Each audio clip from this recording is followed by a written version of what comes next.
So, I think we need to talk about the fact that the advice given to new creators is basically a hazing ritual dressed up as work ethic.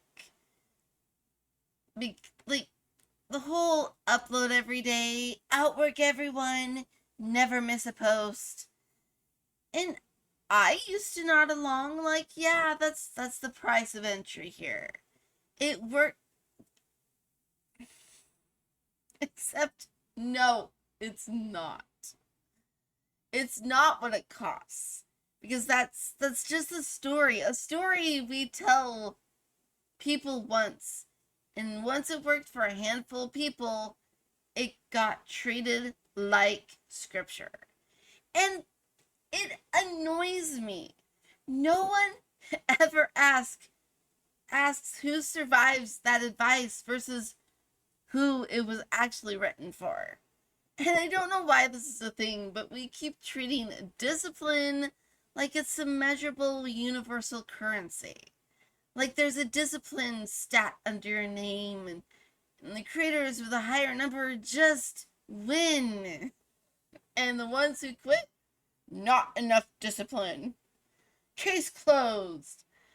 Except that's not what's happening. That's never what's happening behind the scenes. What's what's the reality is, well, a lot messier. And honestly, a little embarrassing once you see it clearly.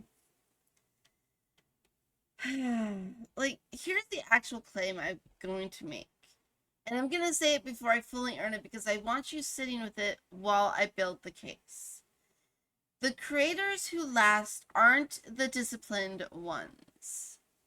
They're the ones who got selective about which stories about creativity they let themselves believe.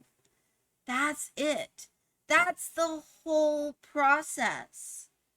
Discipline is real, don't get me wrong. And I'm not about to do a discipline is a myth, just vibe your way to success video. That's its own kind of idiocy. But discipline in this case gets used as a scapegoat for a completely different problem. And the problem is creator culture keeps optimizing for people or optimizing people for what a platform can measure instead of what a human being can actually sustain. So, what ends up happening is you get a 22-year-old with a camera and 11 subs being told post daily for a year, no excuses. And that person builds an entire identity and schedule around a pace that was never designed for them. It was designed for the algorithm's appetite. And then 11 months in, 5 months in, 2 months in, they're exhausted, resentful, and making worse content as they go along. And they think, well, I just don't have what it takes. I'm not disciplined enough like X creator. No, guys. You were sold a lifestyle that doesn't belong to a human nervous system. That's different. It's really different.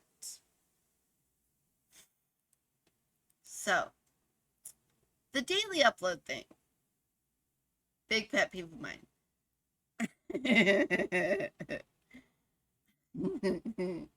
So let's go back to it because I think people romanticize this without remembering how hard it actually was. Like, there's this whole stretch of YouTube culture. You'll remember this if you were around, where the daily upload challenge was treated like the secret to success. Everybody had a story about some channel that did 365 days straight and blew up. And that story is true to a point. It did happen. But what nobody talks about is for every one of those, there were literal thousands of channels who did that daily upload challenge and disappeared. quietly. No documentary about them or a case study. They just stopped. And nobody created a video essay explaining why. And this is the mistake I keep seeing over and over again in every single corner of creator advice out there. We build entire philosophies out of survivorship. We see the person who did the extreme thing and won and automatically assume that that extreme thing is why they won, instead of asking whether they won despite it, or if it was some completely different factor that had nothing to do with scheduling at all. Actually, about that, let's talk about MrBeast for a second. Everybody remembers the relentless output era of early MrBeast. That guy uploaded constantly, experimented constantly, threw things at the wall. And that part's true. But what people conveniently skip when they talk about him is why he was doing that. See, he wasn't grinding for the sake of it.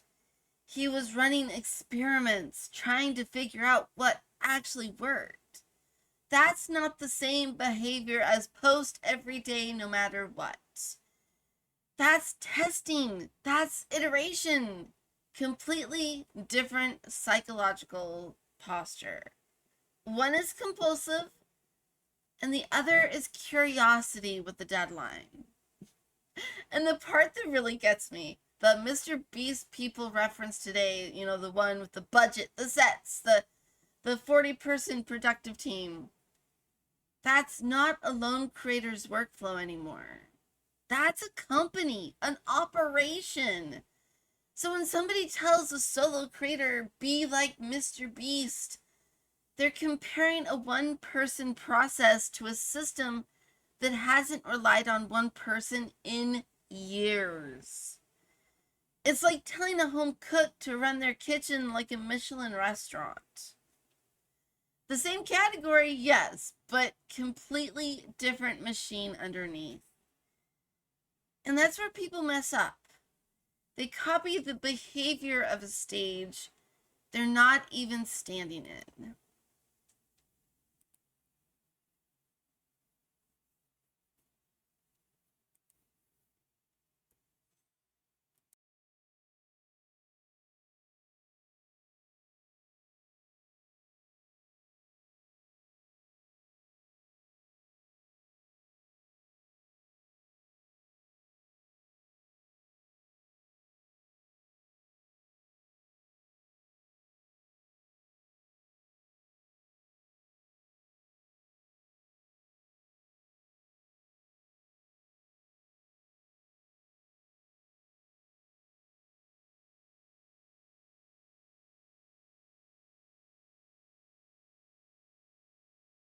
Okay, but here's where it gets weirder.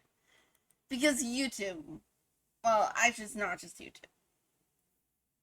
Like, this isn't a platform problem. If you think about it, it's a species level problem. Because we do this everywhere. I mean, go to Reddit.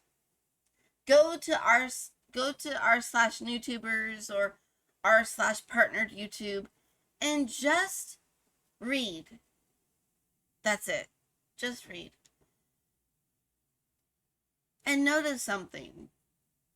It's the same post over and over, different usernames, same exact shape. I used to love making videos and now I hate it. Why? And typically, the top comment is something along the lines of, burnout is normal, take a break. Which, okay, yeah, okay. True, but nobody asks the actual question, which is, burn out from what specifically? Like, we treat burnout like some random weather event that just happens to creators. It has a cause. in reality. And the cause almost every time traces back to a schedule the person built on somebody's survival story instead of their own actual capacity. That's the thing though, like burnout gets treated like an exception to the rule. Like a rare, unlucky outcome. Everybody gets burned out though. That's the problem. Because the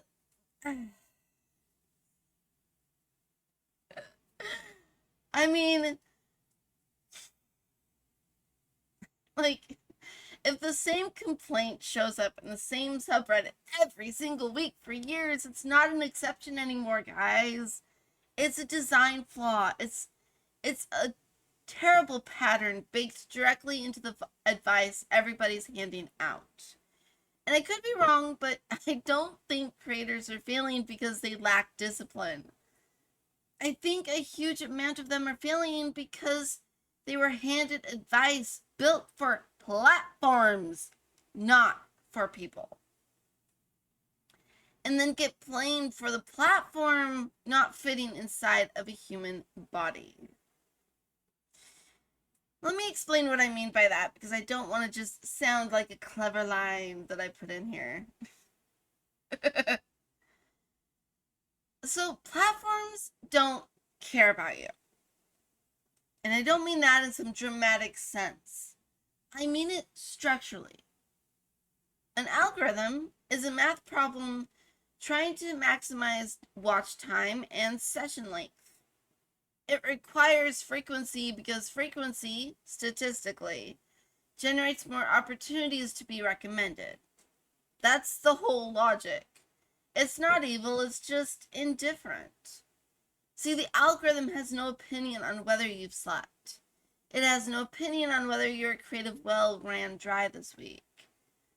It only sees inputs and outputs.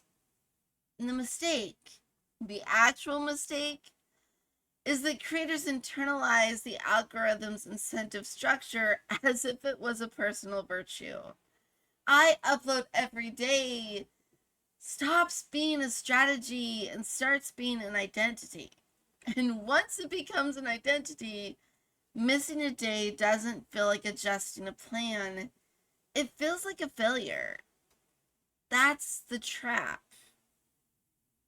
That's the trap that almost everybody gets into.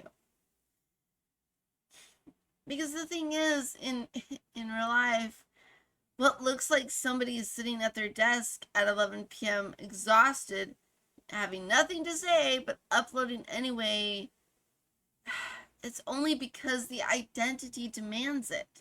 Not because the work needs it. And the video they create is worse. And it takes longer to make the next one because they're more drained. And the next one's worse too. And then you end up with a channel that's technically never missed a day, but somehow has gotten less interesting every day it existed.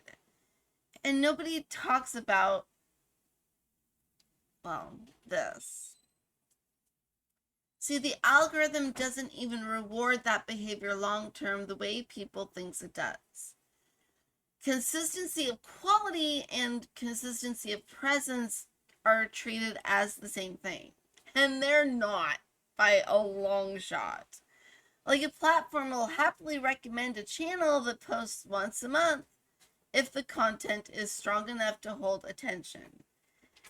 What it actually punishes is unpredictability layered on top of declining quality, which, hilariously enough, is exactly what the post every day, no matter what strategy, tends to produce once the burnout sets in. So, the very advice given to prevent failure is manufacturing the exact failure it was supposed to avoid. That's, I mean, almost funny if it wasn't so avoidable. You know?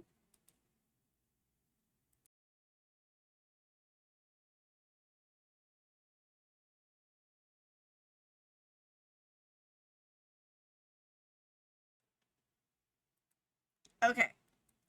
I kind of want to push back further because I don't think the problem is limited to YouTube schedules.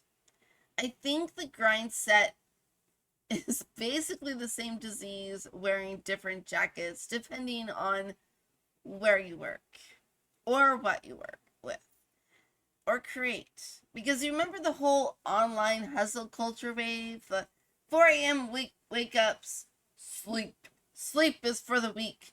Outwork everybody. The whole aesthetic of exhaustion is proof of ambition.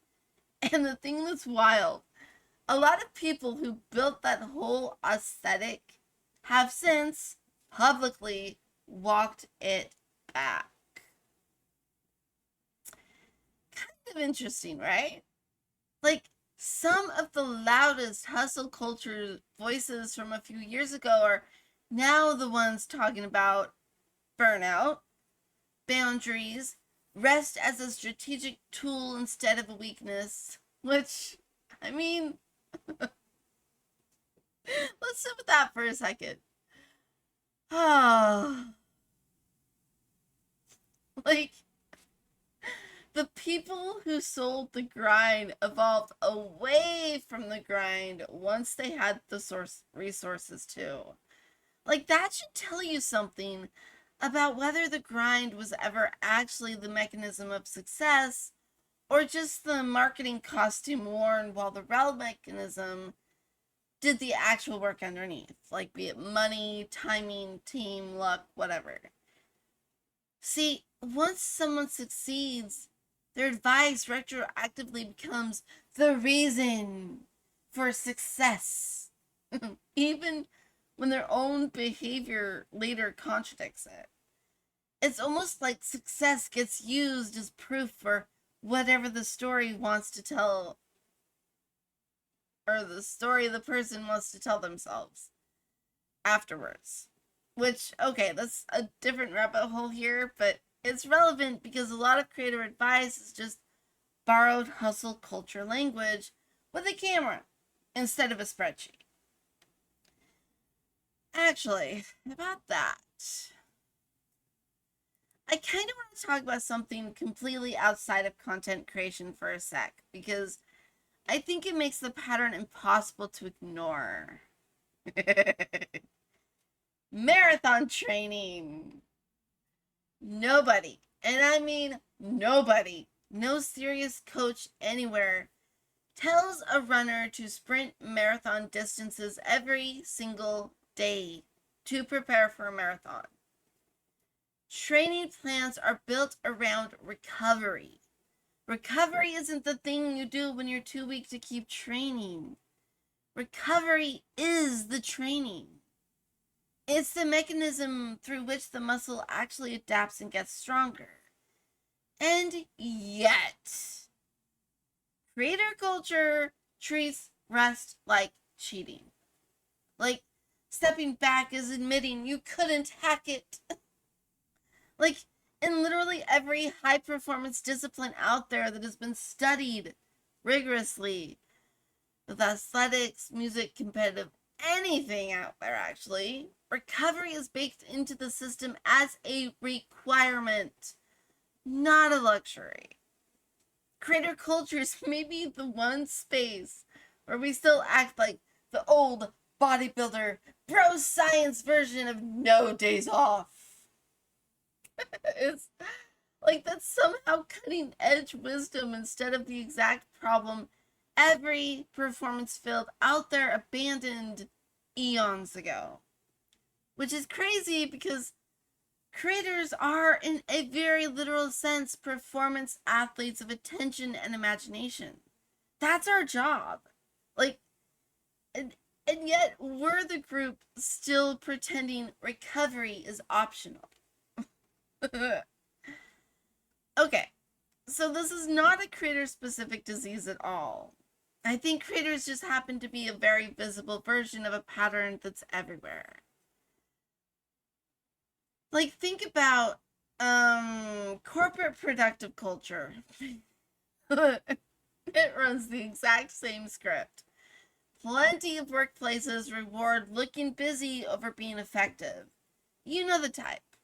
The person who sends emails at midnight, who's always slammed, who wears exhaustion like a badge and gets praised and rewarded for it.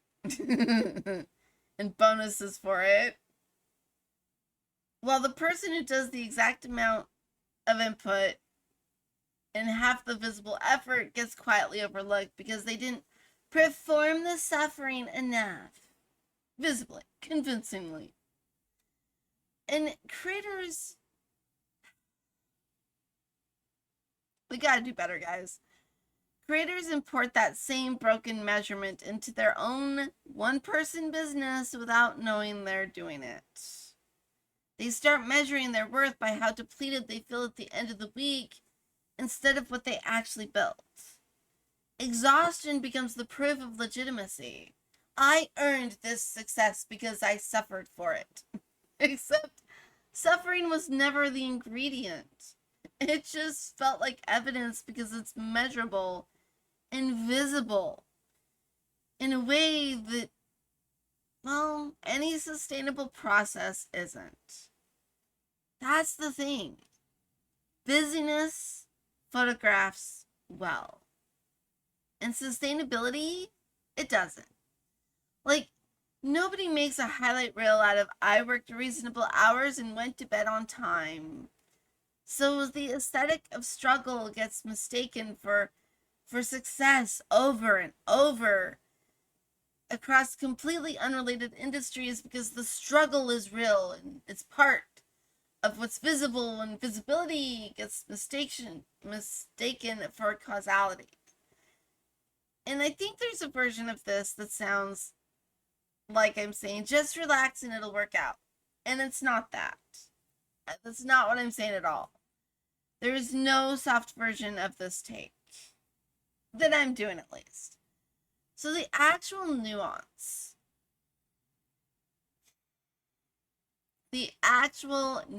of the whole thing is that sustainable does not mean easy. Indie game development is probably the best example of this, because indie devs get treated like poster children for passion project burnout. And yet, a huge number of those who actually finish and ship something good do the opposite of what grind logic tell them to do. They delay, they cut features, they reduce scope publicly, sometimes to the visible frustration of their own fans. And that's not laziness. That's the opposite. That's someone making a hard, disciplined decision to protect the thing that matters, which is finishing a version of the project that a human can actually complete without destroying themselves in the process. Which is where it gets interesting, because that's a form of discipline that looks from the outside exactly like giving up. I mean, cutting things looks like weakness. Deploying a release looks like failure to commit. Or delaying a release, sorry. But it's frequently the single most disciplined decision available that they could make, because the alternative, powering through the impossible on an unsustainable schedule, usually ends in an abandoned project, not a finished one.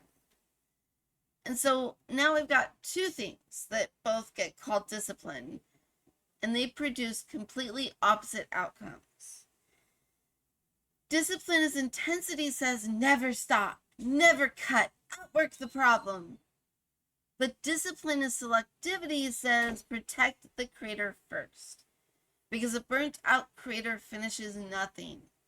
And creator culture almost exclusively worships the first version, while quietly punishing anyone who practices the second, calling them inconsistent or undisciplined or not serious enough, when they might actually be the only ones finishing the thing that matters.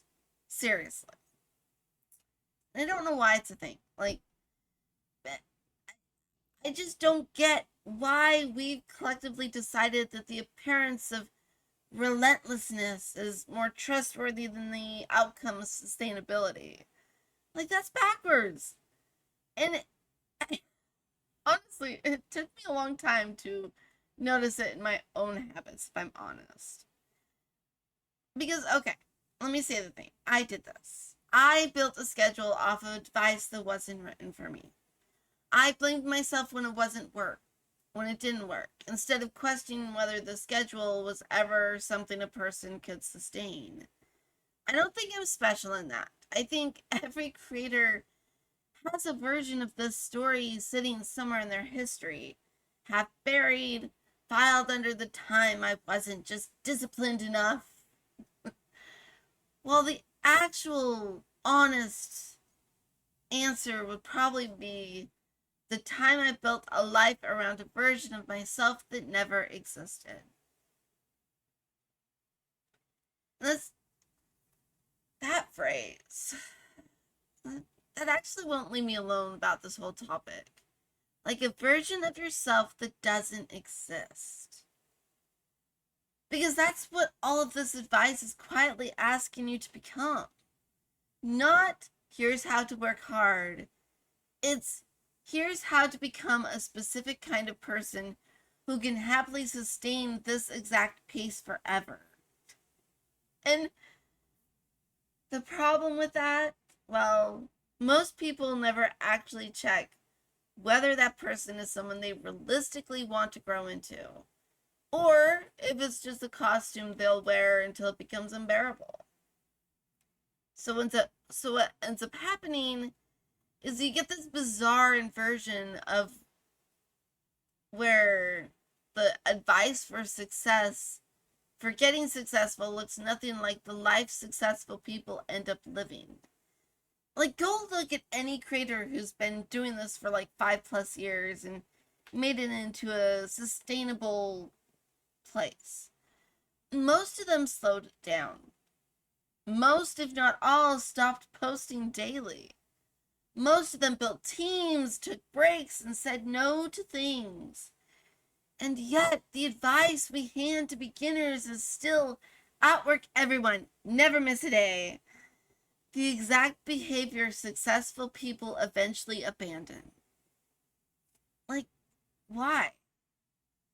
Why are we teaching beginners to build a life they'll have to escape from later?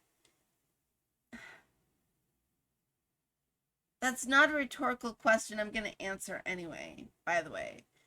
Because there is no answer for it. Like, I have theories, but none of them really answer it. Like, one theory I have is the advice isn't actually designed to make creators succeed. It's designed to make content. Like the noise of grinding, the aesthetic of the struggle, because the content itself performs well. I uploaded 365 days in a row. It is a compelling video regardless of whether it produces a sustainable career. See, the struggle narrative sells, independent of whether the struggle was ever a good idea. So, the advice keeps circulating, not because it works, but because it's entertaining as a story. And the entertaining stories get shared more than the boring, accurate ones, where they say, I built a sustainable pace and quietly kept at it for 6 years.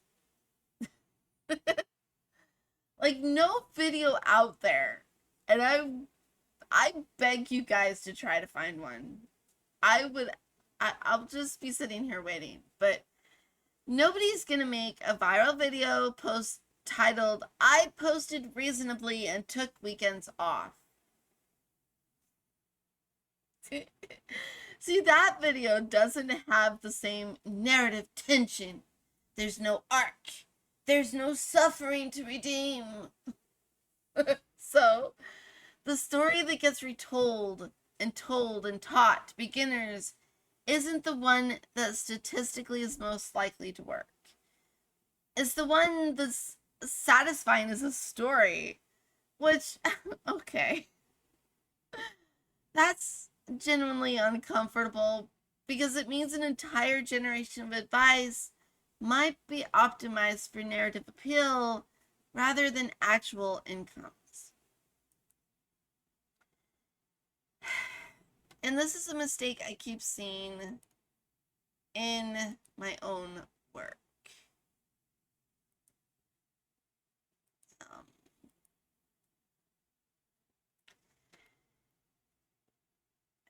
Even knowing all of this, there's still some part of me that finds the grind story more emotionally convincing than the sustainable pace one. And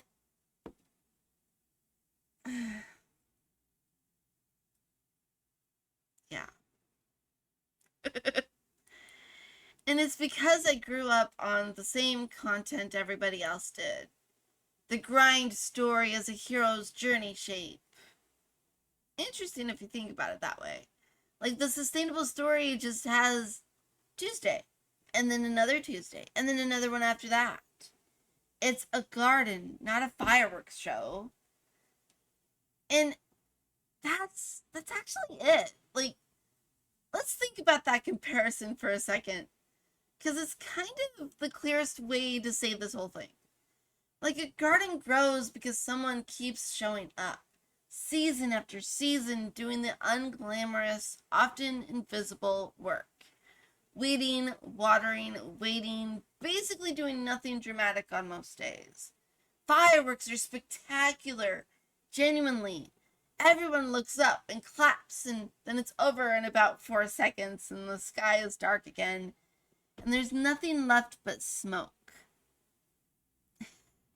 And a huge number of creators are building fireworks and calling it a garden when they're doing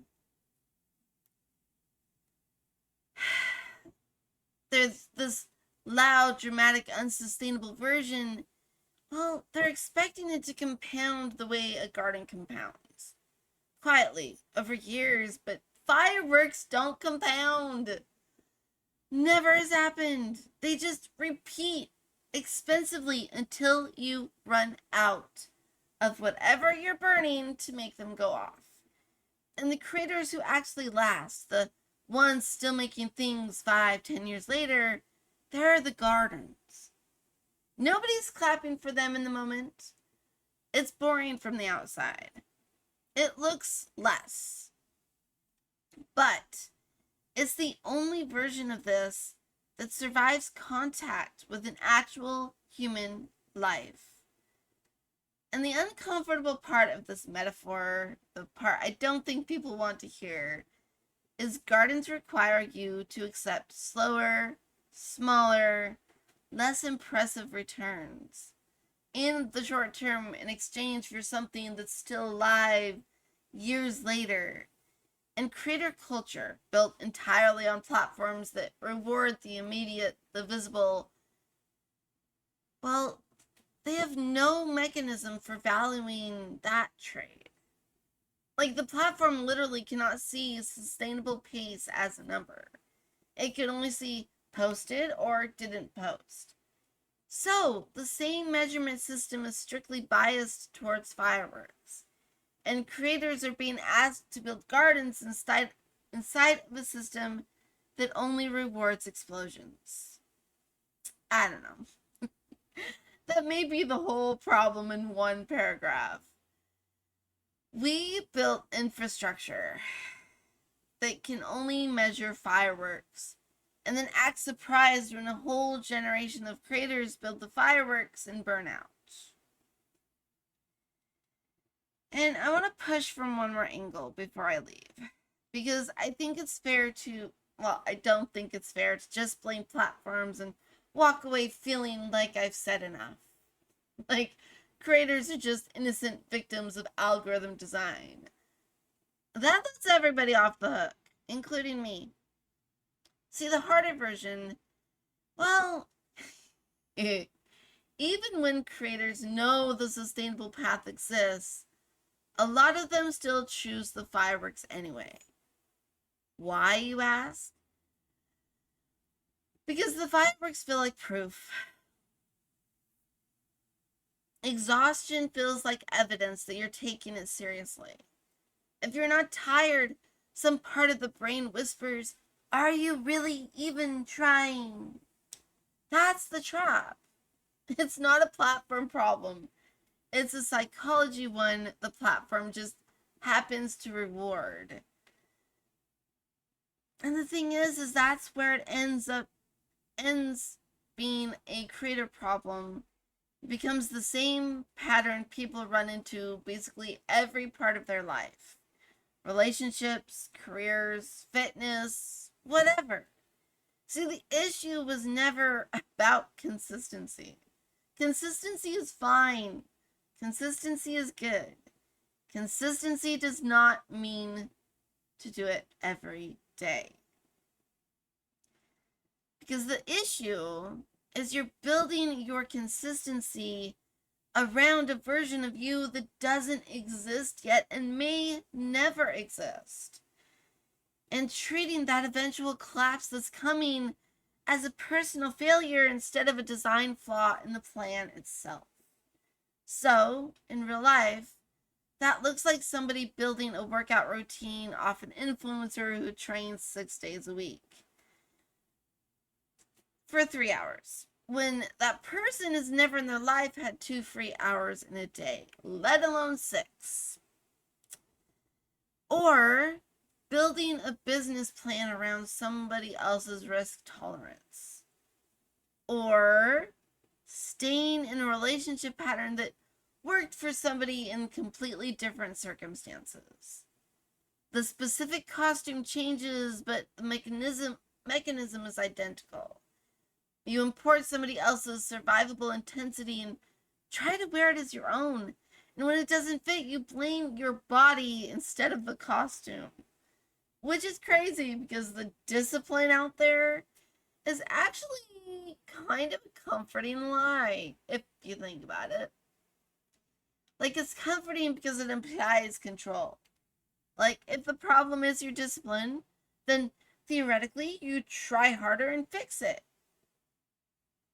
But if the problem is you built your entire creative identity around a pace that was never sustainable for anyone in your circumstances, well, that's a scarier thing to face.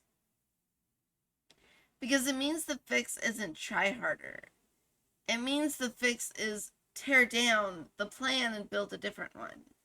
And that feeling, well, it's almost like admitting defeat, even when it's the only strategy that's ever going to work. And nobody talks about this either. When you build that sustainable pace, it doesn't look impressive from the outside. It looks less. It looks like you're not trying hard, which means choosing sustainability often comes with a social cost, not just an internal one.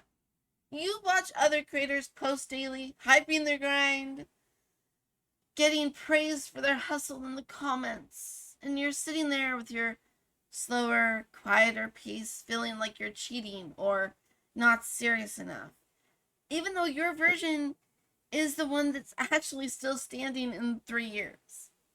Like, that's the part that gets me. The discipline myth doesn't just create burnout. It creates a culture where the actual choice, the one that requires real restraint, discipline, and self-awareness, gets read by everybody, including the person making it, as lazy. Like, you have to be disciplined enough to look undisciplined by the standards everyone around you has agreed to use. That's kind of a weird position to be in, to be honest.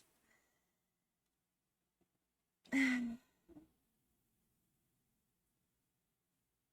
very people burning out from bad advice are the same people who will eventually be the next generation dispensing that same advice.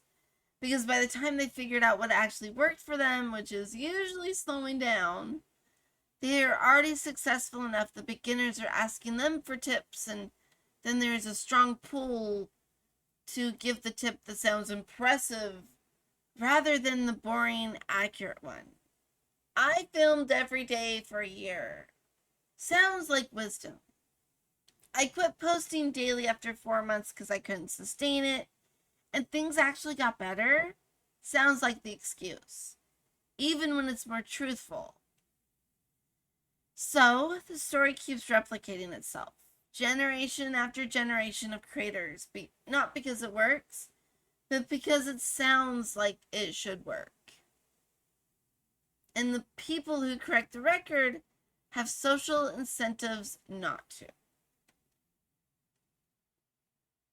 I think they should.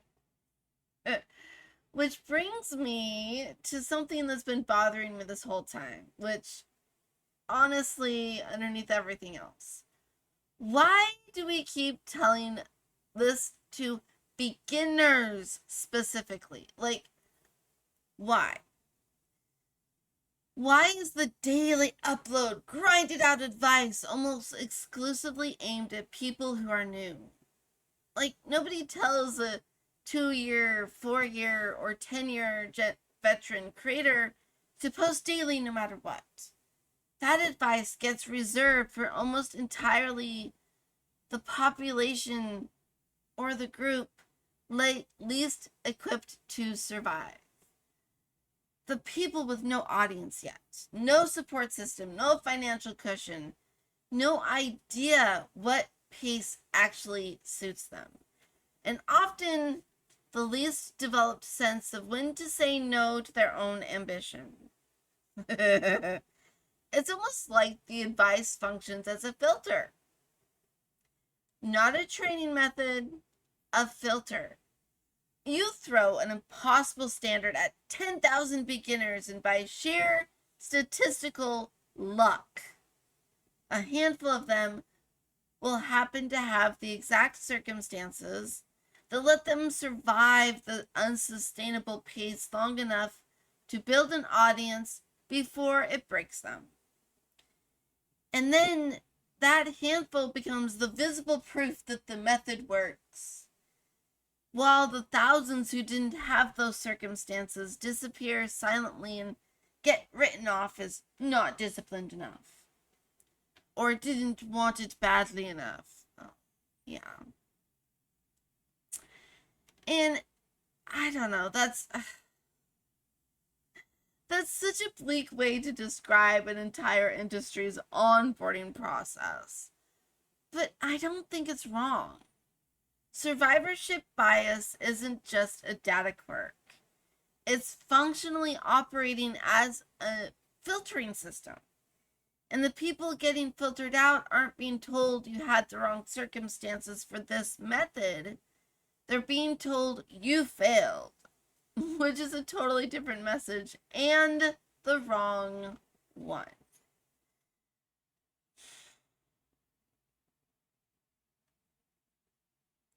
I want to dive deeper into that actually.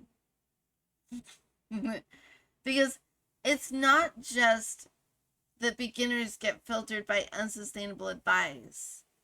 It's that the ones who do survive, the lucky few with the right circumstances, often don't realize how much of their success was circumstantial rather than behavioral. Not out of arrogance, just out of a complete inability to see their own luck from the inside. Nobody feels their financial cushion is financial cushion in the moment. It feels like normal life. Nobody is like, I have unusually high stamina and no chronic health issues as a variable. It's just being a person. Like they...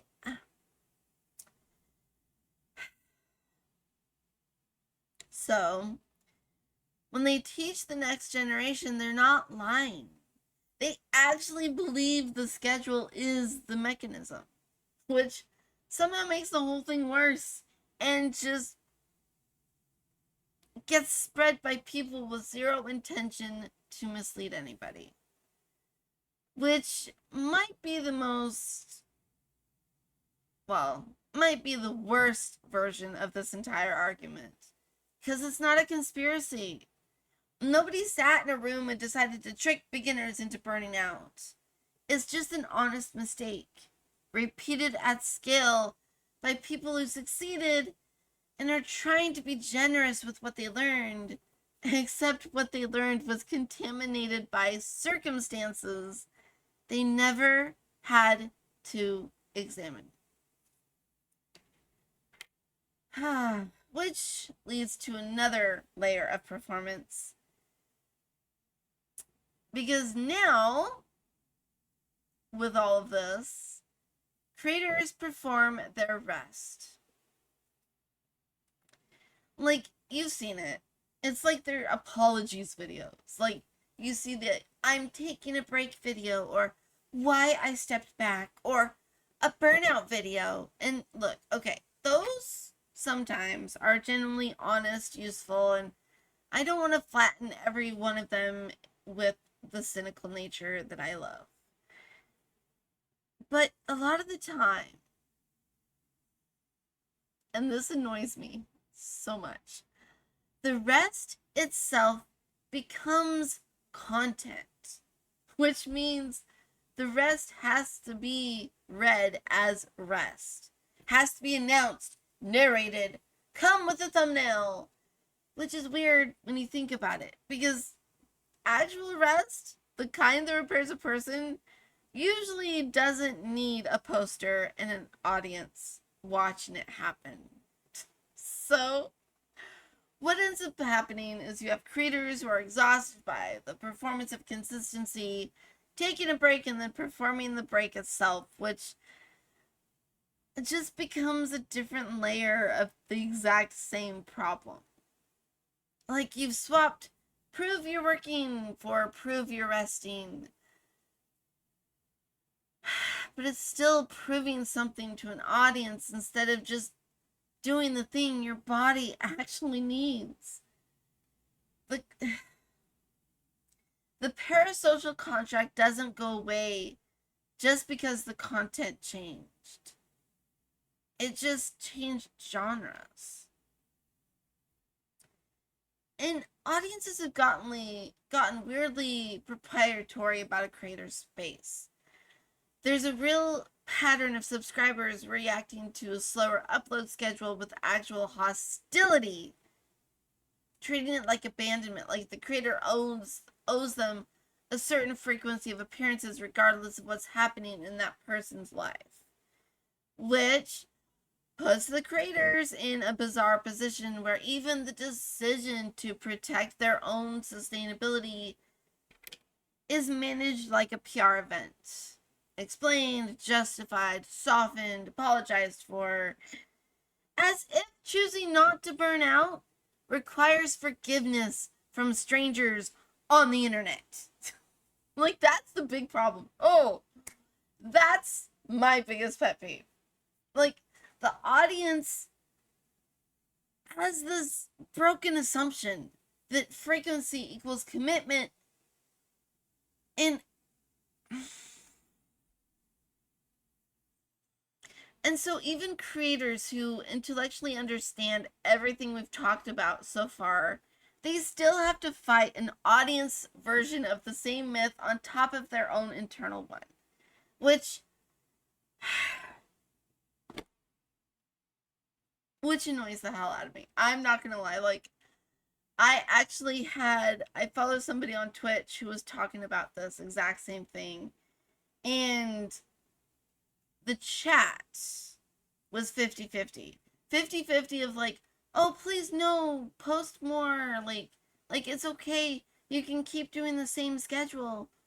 And then there were a few that were like me, were like, please go take a break. Like, seriously, take a week off. Take 5 days off. Take months off. Like, please go take a break. We care about you as a creator. And it was fascinating to see, like, just how small our voices were compared to the rest of the audience. And it wasn't a big creator on there, it was a smaller one. And it was really, really sad to see that. It's like we've gotten so used to, as an audience, of constantly consuming things. And I don't think people understand that if you want to have a relationship with a creator, you don't need to watch every single thing they put out right as they put out it and then forget about them. No, rewatch their stuff. And like, and that's, yeah, sorry. that will help them more than demanding something new every day, guys. I'm talking to my audience and audiences everywhere that do this, because it's really annoying being on both sides of it. And like seeing it and observing it from people in an audience capacity and actually being that creator and knowing that in their shoes, I would do the same thing. I would take a week off. I would take 2 weeks off. I actually have done that myself, and it was really, really wonderful. Because there was a period where I felt guilty about taking a weekend off, or a week off, actually. Not because the work needed me, but because I'd absorbed the idea that stepping back for a few days meant that I was failing my audience. And that's the thing. As creators, yes, our audiences are real people. Yes, our audiences matter, but you matter to them too. We need to remember that that we are real people. We have real problems that exist outside of the content we make. I'm not saying share everything that there is to know about your life. I'm saying that when tragedy happens, and it will happen, or when something big happens that you need to take a step back, take the step back. Don't feel guilty. Stop feeling guilty, please. Take a breath. Take a breather. Because nobody's going to watch your content after you're dead. I'm sorry. I'm going to say it. Nobody is going to watch your content after you're dead. But if they know that you're still around, if they know that you're still planning on posting, you just need a few days, they'll understand. And those who don't, well, you know what?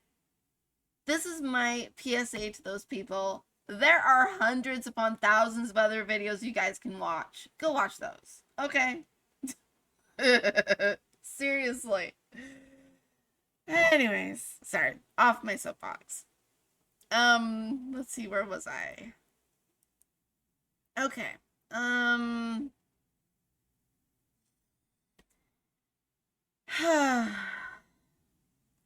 think this is just a really common experience, and I don't think people say it out loud enough, because saying I'm competing against nobody and measuring myself against somebody who doesn't exist, well, that sounds a little pathetic when you say it plainly, but I bet a huge number of people watching this have their own versions of that particular ghost. And here's another angle that's outside of content creation again. Actually, any creation. And it's important to prove that it's not just a YouTube or a platform thing. Like, careers do this. You see it in corporate life constantly. Someone gets praised for pulling 3 all-nighters on a project, and that story becomes how people get told how to get ahead. Instead of the less visible version where that person quietly delivered solid, sustainable work for 2 years straight without ever needing a crunch, was actually the more valuable one the whole time. Just less dramatic about it. See, crunch culture in game development studios is basically the corporate cousin of the daily upload challenge.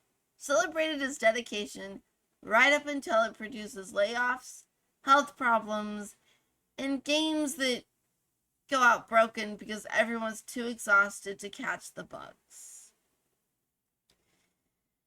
Relationships do this quieter, sadder, where people build entire relationships around a version of themselves they performed during the high adrenaline phase and wonder why they can't sustain that same intensity 5 years in, as if the relationship failed. Instead of the much more obvious explanation, which is that nobody permanently lives inside their most performative self. And fitness does this too, obviously. Like, we already touched the marathon thing, but it's worth noting that people quit fitness entirely because their first attempt was an unsustainable program built for somebody else's body and free time. And when it inevitably breaks down, they file the whole category of exercise under not for me instead of that specific problem and program under not sustainable. See, this isn't a creator problem wearing a creator costume. It's a human problem that just so happens to be extremely visible in creator culture because our culture has a camera pointed at it and a comment section keeping score in public. Which actually raises the most ugliest implication of this entire discussion. If the discipline myth is not really about discipline and it's not about creators specifically, then the actual target of all this advice was never the creator's success. It's the behavior, the visible grinding, the performance of the struggle. Because that behavior is what generates attention, regardless of whether it generates a sustainable career underneath, which, in a roundabout way, means an entire generation of creators had been trained to optimize for behavior that benefits the platform and the content ecosystem around them, because grind narratives are engaging to watch, engaging to share, and engaging to argue about, while being told that behavior is actually a personal virtue, being cultivated for their own benefit. It's not their virtue being built. It's a form of content being extracted wearing the costume of self-improvement. I could be wrong about how cynical that sounds, but I don't think I'm wrong about the mechanics behind it. And once you see it that way, just have more discipline. Stop sounding like tough love and start sounding like a system offloading its appetite into individual people and calling it part of their character. And one more thing before I leave. And this is where it gets weird between creators themselves, not just the creator and a platform. Because once you accept the discipline myth mostly measures visible intensity instead of actual input, you start noticing how much of creator to creator comparison runs on that same broken meter. We have all done this. Outside of creators to creators. Just, anyway. I digress. Similar qualities, similar impact on an audience, but one looks more exhausted and gets treated by the community as more legit, while the other one, who worked reasonable hours and is alive outside of the channel, gets read as a hobbyist. Not really committed. Just dabbling in it. And to be frank, and to be honest, it's a mistake I keep seeing creators make about each other and not just about themselves. Using visible strain as a proxy for seriousness, when strain was never actually the correlation with quality. It was correlated with a story about quality, which is a different thing, and it's the same one we've been picking apart this whole episode. Just pointed outwards toward other people instead of at ourselves. And so in real life, this ends up creating a bizarre social pattern where even creators who personally figured out the sustainable path feel like they have to at least perform some visible strain to be taken seriously by the community around them. Which means the myth doesn't just survive because beginners don't know better. It survives because even people who've outgrown it still have to wear it out in public to avoid being diminished by the very community that would have benefited most from someone finally saying the quiet part out loud. That's the thing, though. The myth isn't just bad information sitting out there waiting to be corrected. It's load bearing.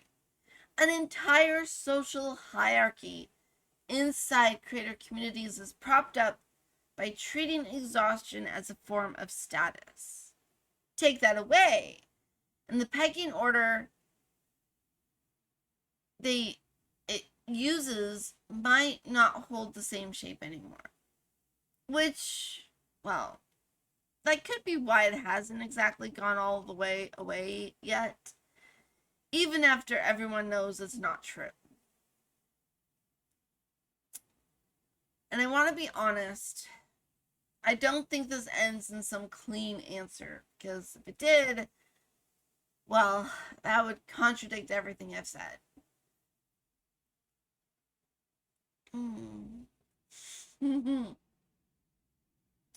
So, of course, I'm not going to end up saying, oh, here's a 5-step sustainable creator schedule. Because that would be swapping out a universal template for another. And the entire point has been that such templates are the problem, not the pace they prescribe. And so, in real life, sustainable probably looks different for everybody. And that's kind of inconvenient because it means there's no viral checklist to hand out, which actually holds up across the examples we've gone through.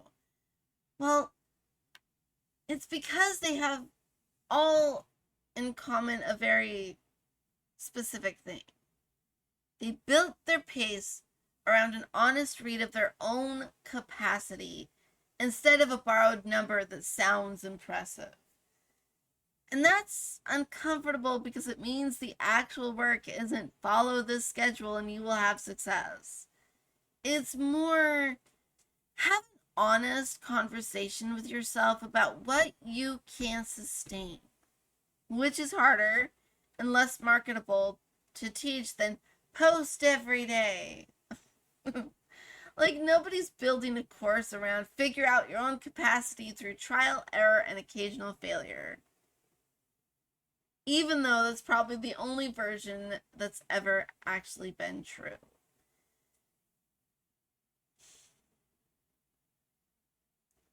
And now, creators have started,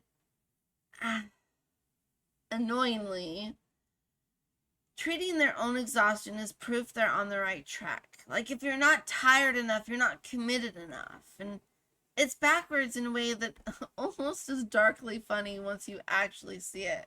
We built a system where the symptom of an unsustainable system gets mistaken for evidence of a good one. That's the thing, though. Nobody actually sits down and decides to burn out. Nobody wakes up one day and goes, I will build an identity around a pace I can't sustain and blame myself when it collapses. It happens slowly, through advice that sounds reasonable at the time, borrowed from people whose circumstances nobody bothered to check, applied to a version of yourself that you assumed you'd eventually grow into. And that's the thing underneath all of this. Not that creators lack discipline. Not really. That the platforms are cruel, although they kind of are. Structurally, by design. Maybe it's that we keep mistaking someone else's survival intensity as, I don't know, like a universal blueprint, and calling the inevitable collapse of personal failure instead of what it actually is, which is a prediction basically anyone could have made in advance if the industry was interested in acknowledging it. So anyway, that's just where I'm at with it. So if this made you like the video, subscribe if you want more stuff like this. This is WriteSparky, and I'll see you in the next video.